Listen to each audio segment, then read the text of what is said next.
name's Sandy. I'm the line director for Chris Brown. Welcome to the Under the Influence Tour 2023. This is Chris's first time in Europe in, I believe, 12 years, and it has been quite an amazing experience out here. Completely sold out tour, every venue that we've been at. It's been quite an amazing opportunity to be back out here with him, and so welcome to our show. So the main lighting designer is Collie with Nimblist back in the States. I've been involved with Chris now since 2018 from the Heartbreak on the Full Moon tour. I got brought in as the LD then, and it has been an absolutely amazing experience working with this camp. The last few years, Chris always puts on an incredible show, and he's very involved and likes to have a big production, and so it's really great experience to be able to have an artist who cares so much about production that we get to put on an incredible show with that. So it's always, and like I said, the first time back in Europe in 10 years, 12 years, it's been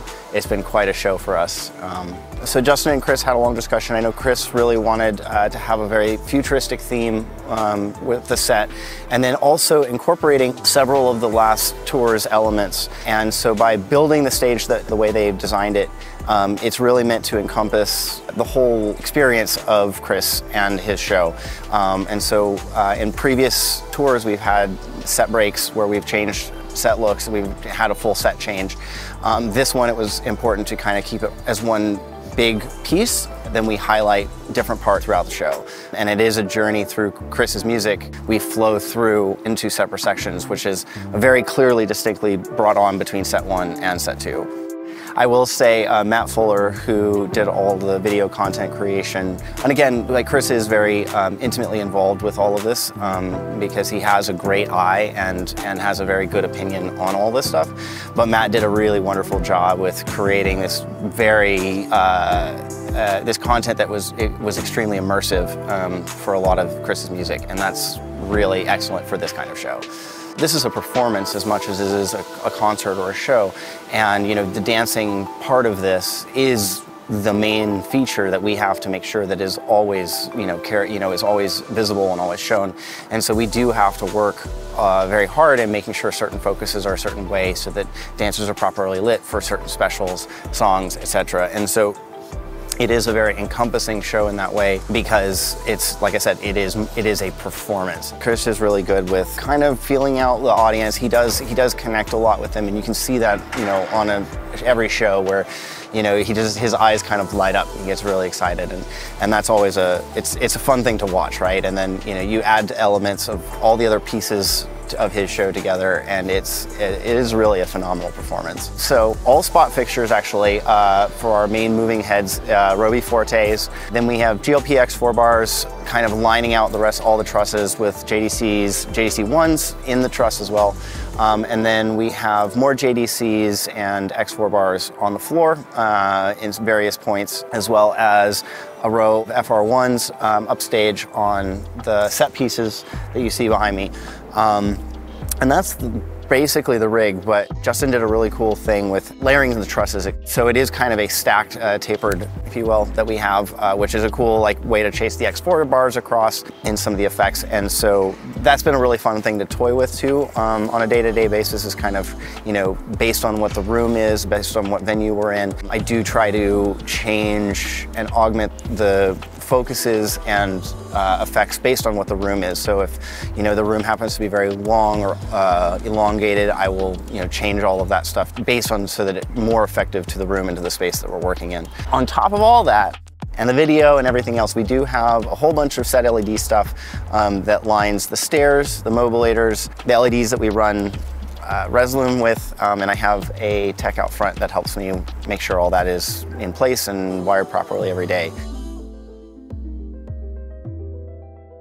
We have 3 set pieces that move, that we call them mobilators, stage left, center, and stage right. They all come down and go upstage.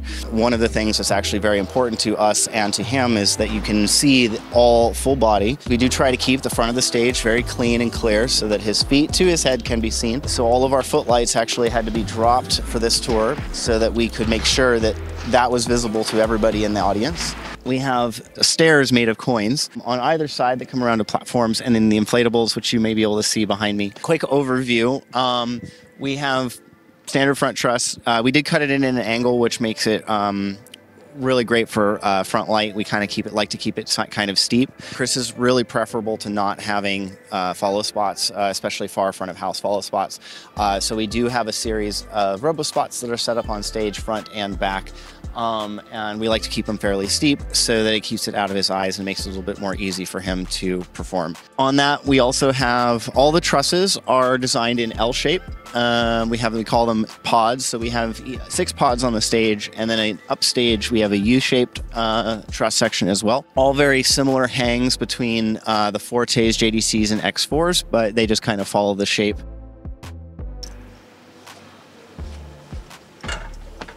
So this is our stage. So you can see a little bit closer. All the stairs, I love this. The stairs are coins, and they're all printed with custom vinyl. The gargoyles are actually some of my favorite things. These were made by a company in Southern California, and they are just absolutely spectacular. They're really, really fun to light, and they're a really, really great set piece that's really easy to move around. Definitely one of my favorite parts of this set. And then, yeah, you can see a little bit easier up here what we've done with the rig and the L shapes I was talking about. And it's a lot of it's, kind of straight overhead, but it works with the design of trying to keep this futuristic element and energy going on. So welcome to front of house. Come on this way. So first thing I'm going to show you is actually something I'm very excited about. This was introduced to us at the beginning of this tour. We have this great little thing called Roadie Kitchen. It's been provided to us. It's a new company that was started up during COVID, and it's a great little addition to your front of house. There's several different sizes, and it comes fully stocked with tea and coffee, and there's a fridge and all the wonderful things, so it keeps you from having to break away from your console if you need coffee or whatever during programming time. It's a really kitsch little thing that I absolutely love having out on tour. It'll be hard to do tours without it in the future. The show is run on just one MA3, and we're running 2 software. For lighting, SFX is on their own system. We have Resolume to run all the LEDs in our set. It was a much easier solution than trying to add more MPUs in, add more and data streaming and all that other stuff. So we just put in a simple Resolume system to help us control the massive amount of parameters that we have of LED tape around the set.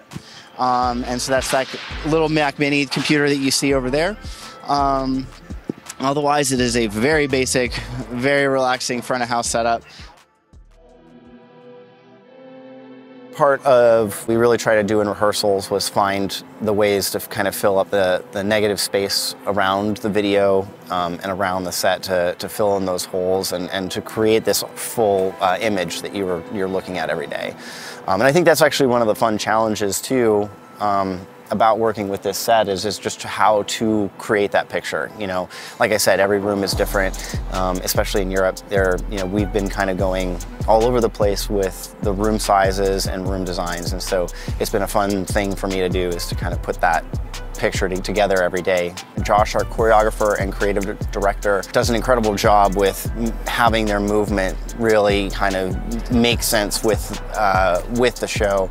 And those dancers, they work so hard and they put on such a great performance every night. It's always a really great thing to be able to be part of and watch because it just is that great. In rehearsals, it was Justin, myself, and then Manny Condi did a majority of the programming in rehearsals.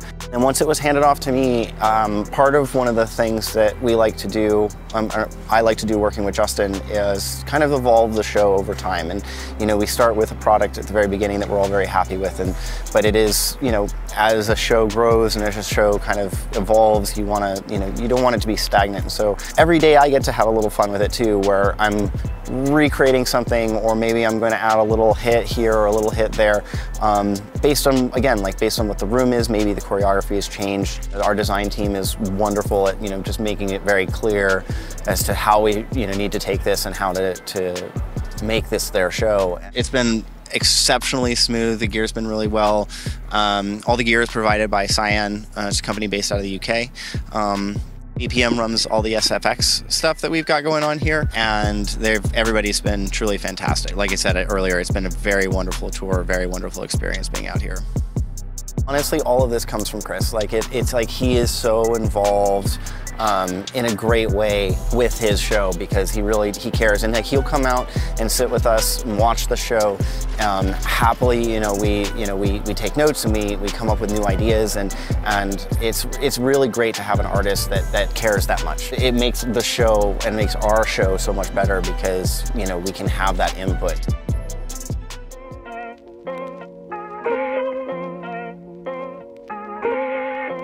One of the great things about working in digital is the use of snapshots. And when you have an artist who has been recording for over 15 years, he started when he was about 14 or 15, and he's over 30 at this point. His voice has changed, the musical styles have changed. So the beauty of snapshots is you're able to go through each song and kind of shape them so that we can make a show and not just a bunch of songs that are playing. So I rely heavy on snapshots just to kind of make tonal changes, to make sure the low end doesn't dip too much per song, or we don't get a boost in low end or top end. Just trying to make a smooth show. A lot of what we do now is not only audio, but you're part of a show. And when you're part of a show, there are other needs that happen, whether it be mic changes or someone needs to talk to someone else during the show, or you're doing different type of routings. The Digico is my preferred surface. I like the way it sounds sonically. It's a pretty neutral sound. What you put in is what you can get out of it, but I'm also able to get things like multi-bands on each channel, a compressor on each channel. We have tubes, digitubes available, and I love their snapshot features. Almost every parameter on the desk is recallable, which allows for me to really try and create a dynamic show, or in Chris's case, make sure that his songs that he recorded in 2004, 2005 are sonically close to the songs that he recorded in 2022. So for the most part, I try and stick with what's on board. I do use a few pieces of external gear. So if you look behind me, I have an Avalon 737s. This is a main, this is a spare. These are for his vocals. I also use an Eventide H3000 just for some effects, chorusing, phasing, slight pitch shift in there. And under this drawer, I have hidden two Brent Averill 1073s that are also inserted on his vocal. The Neve Portico 5045, which is a magic box.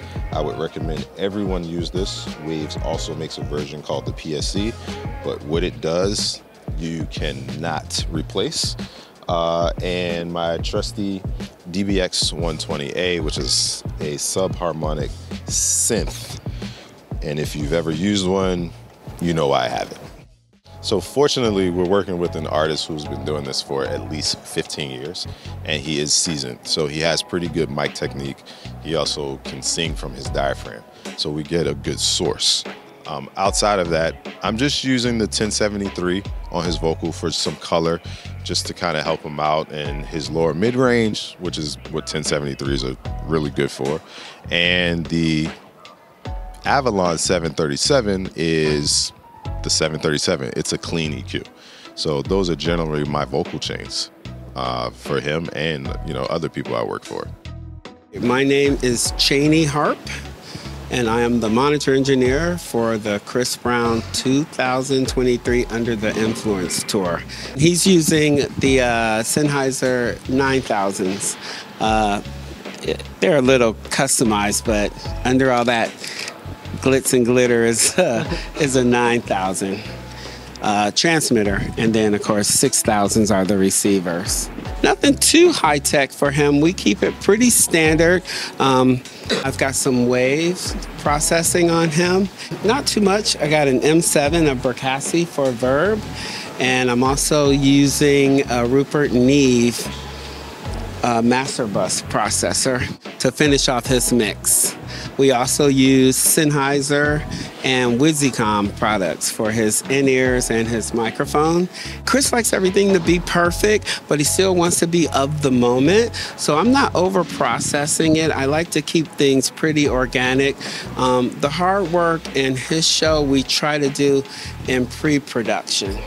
so we know we're giving him the same quality every night, and then he can just, you know, vibe on the audience, his, you know, his dancing skills, his vocal skills, and everything else. Everything else that we send him through my system is as standardized as we can keep it, but still as dynamic as possible. So I'm not over smashing anything. I love to control his audience mics and his verbs with whatever the natural room verb is. So I keep all that stuff as organic as possible. Chris likes it loud. So I have some B-22s on stage. I actually have 3 B-22s aside, and I have 4 DMBJs flown aside, and then I have about 10 wedges, a row of wedges across the downstage edge, all bi-amped, of course. I think those are M4s. And so he kind of likes to feel it. He does wear ears, but he still likes to feel that room. I try to give him kind of a club feel on stage. That's when he's most comfortable, do a lot of dancing. We are using the Krypton 5 that's made by Fur Audio. It's a fairly new design. I want to say maybe 3-4 years old. Very durable, with all the dynamics in Chris's show, especially all his movement. I mean, Chris will sit his mic down and do a no-hand flip. So, of course, those ears that we've used for, I mean, this whole run seem to stay in just fine, hold up well, cable construction's good. This product has actually a snap-on, snap-off removable cable. So even if I was to run into a problem, for me to just snap another one on and get them going again, it's like, you know, that's always a, you know, a plus. So for as far as like the durability of the products that we use for Chris, it's just got to be able to like match his dynamics on stage. This is AES connected as well. So from the console, once he sings in that mic leaves the receiver AES, and it stays AES the rest of the way through, so all the way to his ear. So we like these products. There's not an infinite amount of bandwidth and sound within an in-ear mix. You only have what you have. So I like to keep everything to where it's not overloading the ear. Chris is an artist, one of a kind, extremely talented, extremely creative. So for me, I just would never want to put him in a box. I hope that every time he leans over and asks me, Chainey, can you? I just want to be able to say yes. So I'm always open to see what is he going to try next. Okay, is he going to climb up there? Oh, he's jumping down. Oh, is that the way he's going to do this today? Okay, and what are they adding? And do I need to cover that area with some speakers? There's a lot of dancers up there. So all those kinds of things. Oh, he wants a B stage. He's going to, okay, we're going to have to, you know, get the logistics ready for that. So for me, the best thing for a monitor engineer is I'm not shooting to make like this pristine, perfect, sounds like a studio mix. I like to put them in the room and the environment that matches what they're doing that day, you know, and let their creative brain continue to be creative. I try to make sure they feel like they have no restrictions. There are no walls and no ceilings. They're just out there doing their thing, and they can hear what they need to hear to perform the way they want to perform. Like, that's just my goal. At this point in time, I believe that all manufacturers have good line arrays. It's kind of hard to find a bad one nowadays. I do like DMB. It has been very useful in Europe, especially with array processing and dealing with some SPL speed limits that we've had. It's been a good box. You know, it's light. It goes up pretty fast. I think my crew guys like it.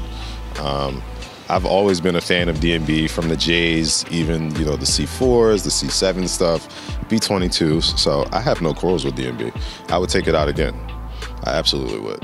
The 2023 configuration for this European tour is 22 KSLs per side in the main hang. And we also have 18 KSL per side in the side hangs. We are carrying 12 V8s in the 270 hang, and then we're using Y10s for front fills.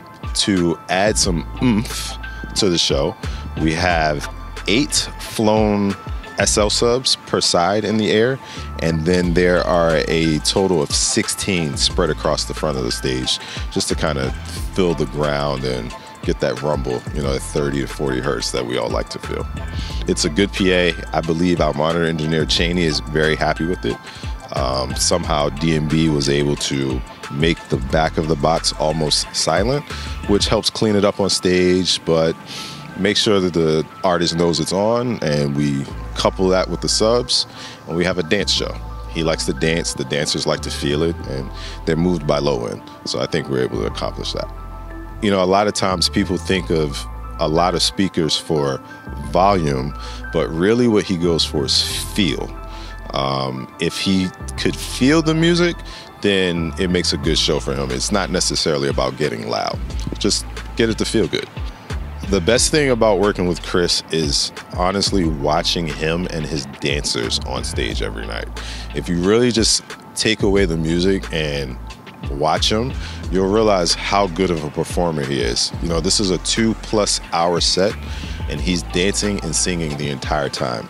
There aren't many people who can pull that off and pull it off very well. He is a very special artist, and I look forward to working with him and just kind of being amazed every night, which I am. I have been on this tour.